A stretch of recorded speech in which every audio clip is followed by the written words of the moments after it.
This is the Pal Talk News Network. The views expressed are solely those of the speaker and not necessarily those of paltalk.com, AVM Software, or its advertisers.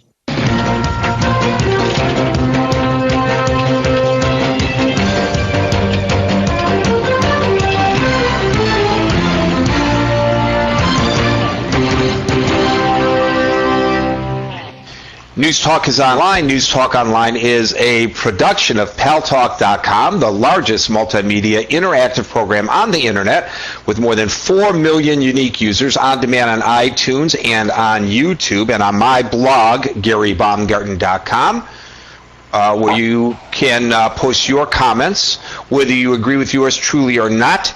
No retribution, no threats of violence, no bricks through windows, no shots through windows, no broken gas lines, no slamming my car into yours. And thanks to our good friends at CRN Digital Talk Radio, we're syndicated to an additional 12 million households. I am your host, Gary Baumgarten. I welcome you to the show, and I remind you, you should be going to paltalknewsnetwork.com. There you go. You should be going there early. You should be going there often, just like voting in Chicago, to check out stories that you may or may not see, hear, or read in the mainstream media. Let me turn my camera just a little bit here so it doesn't show my messy living room in the background. I'm coming to you today from my kitchen. Isn't that great how this all works? You can do the show from anywhere where you have internet access. It's awesome. Before we get into our big story, big breaking news today, because the President of the United States, Barack Obama, announced today that he is going to be signing in Prague on April 8th a new START treaty between the United States and the Russian Federation, which will reduce the threat of nuclear Armageddon. Hopefully. Our guest, Lawrence Korb from the Center for American Progress and a senior advisor to the Center for Defense Information, will be with us. Larry is a good friend to this show, and we're really pleased to have him back. But, you know, I just have to touch for a moment, ladies and gentlemen, on the continuing dialogues, rhetoric, threats that are going on now. Some pro-health care reform people are threatening some members of the GOP. So it's not just the Republicans or the Tea Party people who are threatening Democrats, but this is a little bit disturbing.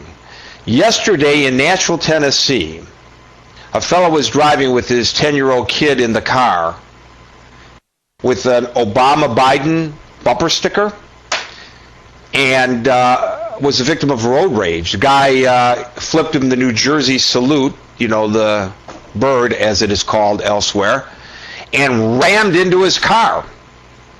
Road rage over an Obama-Biden sticker on the car.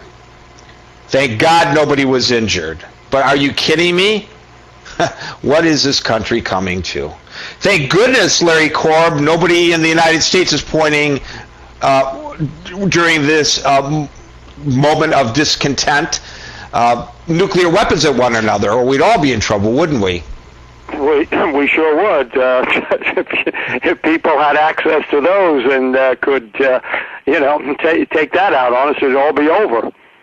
Yeah, it would. It would be all over. And, you know, actually, the two stories kind of dovetail a little bit, because what's happening is a reflection of the human condition, how easily it is for somebody or some group to get pissed off at somebody else or some other group.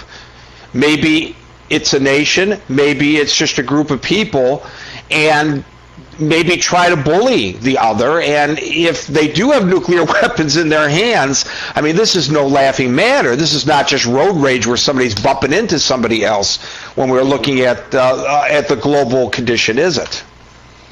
Well, I think one of the things you have to be careful of, and I think one of the the good things about this treaty will make it less likely, is you don't want these nuclear weapons or nuclear materials to fall into the hands of some radical group like Al Qaeda, which would have no compunction about blowing, sneaking it in a cargo ship or something and detonating it in Times Square.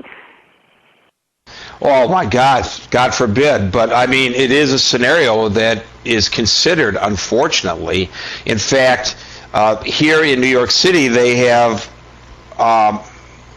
retrofitted some of the fire trucks with blankets that they would put over a nuclear device to cut by 50%, supposedly, the spread of the radiation. Wouldn't stop it, but it would cut the spread of the radiation by about 50%. And I think, Larry Korb, there was some real concern after the breakup of the Soviet Union that some of those nuclear weapons that were under their control might get in the hands of terrorists. Now, have all those weapons been accounted for?